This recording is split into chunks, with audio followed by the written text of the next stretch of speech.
So அனைவருக்கும் காலை வணக்கம். இது ஒரு பெரிய பேரடாக்ஸ், ரைட்டா? நம்ம கூடவே இருக்கிறவரை விருந்தினர்னு போட்டு என்னை விளக்க பார்க்குறாரு. அது முடியாது. ரைட். ஸோ நானும் பார்ட் ஆஃப் இமயம் யோகா தான். அதனால் அது ஒரு விஷயம். ஸோ ஏதோ ஒரு கருத்து சொல்கிறதுக்காக தான் அந்த பேரை வச்சுருக்கிறாரு. போன தடவை சித்தா டாக்டர் வந்து பேசினாங்க. ப்ராப்ளி இந்த தடவை நான் பேசணும்னு நினச்சதுனால கூட அந்த மாதிரி ஒரு பொறுப்பை கொடுத்துருக்கலாம். ஸோ நான் அதை ஒரு பொறுப்பாக தான் எடுத்துக்கிறேனே தவிர, ரைட். ஸோ இப்போ நான் என்ன சொல்லணும்னு நினைக்கிறேன் அப்படின்னா, உண்மையிலே இந்த சார் எனக்கு அறிமுகப்படுத்தினது என்னுடைய ஸ்டூடெண்ட்டு. ஸோ அறிவு சார்ந்து என்கிட்ட படிக்க வந்த மாணவன், சின்ன வயசுல இருந்தே உடல் சார்ந்து மனம் சார்ந்து சார்ட்ட படித்த மாணவன் சுப்பிரமணியம்னு ஒரு பையன். 21-23 என்கிட்ட படித்தார். ஸோ அப்போ நான் கொஞ்சம் ப்ராப்ளம்ஸ், லங்ஸில் இன்ஃபெக்ஷன் அது இதுன்னு நிறைய கஷ்டப்பட்டுட்டு இருந்தபோது அவரோட வீடியோவை பார்த்து இன்ஸ்பயர் ஆகி தான் ஸோ நான் அந்த பையன் படித்து முடித்ததுக்கப்புறம் சார்கிட்ட கேட்டு நான் ஸ்டூடெண்ட்டாக ஜாயின் பண்ணேன். என்கிட்ட படிச்சுட்டு அவர் வந்து தொழிலில் பெரிய இடத்துல இருக்கிறார். ஐசிஐசிஐ ப்ரொடென்ஷியலில் 25 வயசுக்குள்ளேயே பிரான்ச் மேனேஜராகவே ஆயிட்டார். சார்கிட்ட படித்ததுனால அவருடைய உடல் ரீதியாகவும் மன ரீதியாகவும் ரொம்ப நல்லா இருக்கிறதுனால தான் அவரால் இந்த அச்சீவ்மெண்ட்டை வர முடிஞ்சது. ஸோ எது ஃபஸ்ட்டுங்கிறதுல இங்கே எந்த குழப்பமும் இல்லை. உடலும் மனமும் சார் பயிற்சி கொடுத்து அனுப்புனாங்க, நாங்கள் அறிவு சார்ந்து பயிற்சி கொடுத்து அனுப்புனோம். ரெண்டும் கரெக்டான கலவையாக போனதுனால அவர் தொழிலில் பெரிய ஆளாக இருக்கிறார். ஸோ இதுதான் வந்து எங்களுடைய ஆரம்பம். நான் 52 வயசுல 51 வயசுல தான் நான் சார்ட்ட மாணவனாக மாறினேன். இதே இது நானும் அந்த சுப்பிரமணியம் மாதிரி ஒரு 20 வருஷத்துக்கு முன்னாடி ஒரு 30 வயசுலயாவது சார்ட்ட மாணவனாக மாறி இருந்தா இன்னைக்கு இங்கே பண்ணுற அந்த குழந்தை வந்து அவ்வளோ அழகா முன்னாடி வைக்கிறா, நமக்கு கை முன்னாடி வரமாட்டேங்குது. ஸோ இந்த மாதிரியான விஷயங்கள்லாம் மாறி இருக்கும். நிறைய பேர் வந்து யோகாவை வந்து ஒரு அப்பார்ட் ஃப்ரம் லைஃபாக பார்க்குறாங்க. பட் நம்ம அப்படி பார்க்கக்கூடாது. அது ஒரு வாழ்க்கை முறையாக பார்த்தோன்னா அது நல்லா இருக்கும் அப்படிங்கிறது தான் நான் இந்த 2.5 வருஷத்தில் கற்றுக்கிட்டது. ஒரு 3 மாதம் ஆனால் 3 வருஷமாக சாரோட நான் பயணிக்கிறது தான் வரும். ஸோ இதுக்கு குழந்தைங்கள்லாம் இருக்கிறதுனால நான் யோசித்த ஒரு சின்ன கதை, யோசித்ததுன்னா நான் படித்ததில் பிடித்ததுங்கிற மாதிரி ஒரு கதை. ஒரு கராத்தே மாஸ்டர்கிட்ட ஒரு பையனை போய் சேர்க்குறாங்க. அந்த பையனுக்கு எப்படி இருக்குது அப்படின்னா பார்த்தீங்கன்னா, அந்த பையனுக்கு வந்து இடது கை கிடையாதான். இடது கை இல்லாத ஒரு குழந்தைய கொண்டு போய் மாஸ்டர்கிட்ட சேர்க்குறாங்க. ஏன்னா இதனால என்ன சொல்ல வர்றேன் அப்படிங்கிறது கடைசியில் சொல்கிறேன். அப்போ அந்த கை வரலன்ன உடனே எல்லாரும் ஏளனமாக பார்த்துருக்காங்க. என்ன இதை போய் கராத்தே படிக்க முடியுமா அப்படின்லாம் பார்த்துருப்பாங்க போல். பட் கடைசியில் அந்த மாஸ்டர் என்ன சொல்லியிருக்காருன்னா, இல்லை பரவாயில்ல, நான் கராத்தே சொல்லி கொடுக்குறேன், நீ வா அப்படின்னு சொல்லிட்டாராம். எல்லாரும் மாஸ்டரை பார்த்து பயங்கரமாக சிரிச்சிருக்காங்க. அப்படி தான் நான் வந்தேன், ரைட்டா? ஸோ அந்த ஒரு இதில் தான் நான் பார்க்குறேன் அதை. அப்போ அந்த மாஸ்டர் என்ன பண்ணியிருக்கிறாரு அப்படின்னா, அந்த பையனுக்கு ஒரே ஒரு பயிற்சியை மட்டும் திருப்பி திருப்பி திருப்பி திருப்பி திருப்பி கொடுத்துருக்கிறாரு. மற்ற பிள்ளைங்களுக்கெல்லாம் வேற வேற பயிற்சி கொடுத்துருக்குறாங்க. மற்றவங்களாம் அதை கிண்டலாக பேசியிருக்காங்க. ஏன் இப்படி மாஸ்டர் பண்ணுறாரு இதெல்லாம் யோசிச்சிருக்காங்க. அவர் ஒன்றுமே கண்டுக்கல.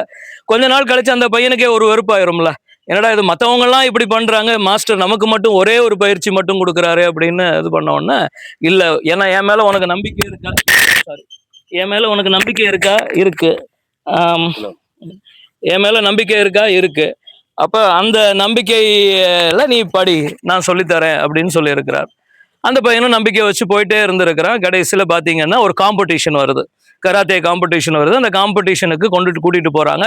எல்லாரும் அந்த மாஸ்டரை ஒரு கொடூரனாக பார்க்குறாங்க. என்ன இது, மனசாட்சியே இல்லையா, கையில்லாத குழந்தைய கொண்டு வந்து காம்படிஷனுக்கு விடுறாங்களேன்னு. ஸோ ஒரு சினிமானா ஹீரோ ஜெயிக்கிற மாதிரி இந்த கதையை பெருசாக எடுத்துகிட்டு போகலை. கட்டிங் த லாங் ஸ்டோரி ஷார்ட்னு சொல்கிற மாதிரி ஃபைனல்ஸ் வரைக்கும் அந்த பையன் ஜெயிச்சு வந்துடுறான். எல்லாருக்கும் ஆச்சரியம்.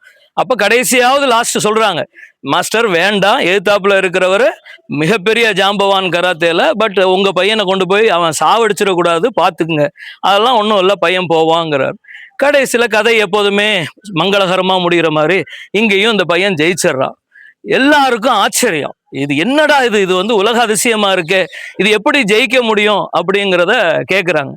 அப்போதான் கடைசியில் தான் தெரியுது, அந்த ஒரு பயிற்சிக்கு மாற்றுப்பிடி, அதாவது அடவுன்னு மலையாளத்தில் சொல்லுவாங்க, ரைட்? அடவு அல்லது மாற்றுப்பிடி அல்லது மாற்று இதுன்னா அவனுடைய இடது கையை பிடிச்சாதான் அதை ஜெயிக்க முடியும்.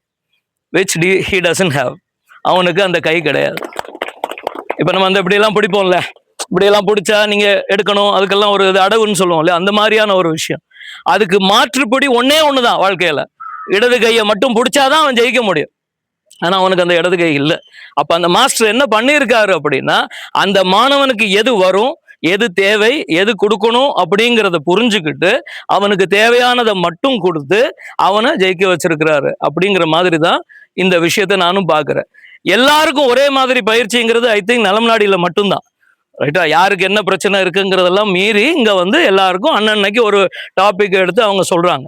பட் அவர் சார் வீட்டுக்கு வந்தாலும் சரி, கிளாஸ்ல இருந்தாலும் சரி, அவருடைய இரு தோள்களாகிய நம்பி சாரும் ராஜா சாரா இருந்தாலும் சரி, ஜாடிக்கேத்த மூடியாக இருக்கிற மேடம் இங்க வரல, அவங்களா இருந்தாலும் சரி, ஆன்லைனா இருந்தாலும் சரி, ஆஃப்லைனா இருந்தாலும் சரி, அந்தந்த ஸ்டூடெண்ட்டுக்கு என்ன தேவை அப்படிங்கிறத கஸ்டமைஸ் பண்ணி கொடுக்கறதுனால தான் இன்னைக்கு வந்து நம்ம எல்லாருமே ஆரோக்கியமாக இன்னைக்கு இருக்க முடியுது அப்படிங்கிறது தான் என்னுடைய எண்ணம். ஸோ இந்த முயற்சி அப்படிங்கிறது நம்ம வந்து ஒரு வாழ்க்கை முறையாக எடுத்துக்கிட்டோம்னா தான் நம்மளால மாற முடியும். இப்போ 2 வருஷத்துக்கு முன்னாடி நான் இதே இவ்வளவு தூரம் எக்ஸசைஸ் பண்ணியிருப்பேனா அப்படிங்கிறது வந்து கனவுல கூட நான் நினைச்சு பார்க்காத ஒரு விஷயம். இன்னைக்கு நான் எத்தனை மாடினாலும் ஏற முடியுது. இன்னைக்கு சார் கூப்பிடுற இடத்துக்குலாம் வர முடியுது. சார் பேசுறதெல்லாம் பேச முடியுது. நான் அவர் சொல்றதெல்லாம் கேட்க முடியுதுன்னா அதை என்னுடைய வாழ்க்கை முறையாக எடுத்துக்கிட்ட ஒரே காரணத்தினால தான். ஸோ நான் 50 வயசுல மாறின ஒரு விஷயத்த இந்த பிள்ளைங்கள்லாம் lucky that they are having it at the youngest age. சாருக்கு இந்த சின்ன குழந்தைங்க மாதிரியும் ஸ்டூடெண்ட்ஸ் இருக்காங்க, மேடம் மாதிரி ரிட்டையர்ட் பீப்புளும் இருக்கிறாங்க. ஸோ எல்லாரையும் அரவணைச்சு கொண்டு போற இந்த ஒரு இமயம் வந்து இன்னைக்கு வளர்ந்து அந்த இமயம் வளருதோ இல்லையோ, ரைட், அது அப்படியே தான் இருக்கு. அதை நோக்கி எல்லாரும் போறோம். அந்த இமயமை நோக்கி போறவங்கலாம் சாதனைக்காக போறாங்க. இந்த இமயமை நோக்கி போறவங்கலாம் நம்மளுடைய சோதனைகளை கடந்து சாதனையா மாத்துறதுக்காக நம்ம வந்துகிட்டு இருக்கோம். அதனாலதான் இதை நலம் நாடின்னு சொல்லி இங்க எல்லாரும் வந்திருக்கிறோம். வாத்தியார் பேசினா பேசிட்டே தான் இருப்பேன், ரைட். ஸோ இது வந்து என்னுடைய ஃபீட்பேக்கு. நான் அனுபவிச்ச சந்தோஷத்தை எல்லாரும் அனுபவிக்கணுங்கிறதுக்காக. ஸோ இது வந்து ஆஸ் அன் எஜுகேஷனாக இல்லாமல் வாழ்க்கை முறையாக நம்ம எல்லாரும் எடுத்துக்கணும்.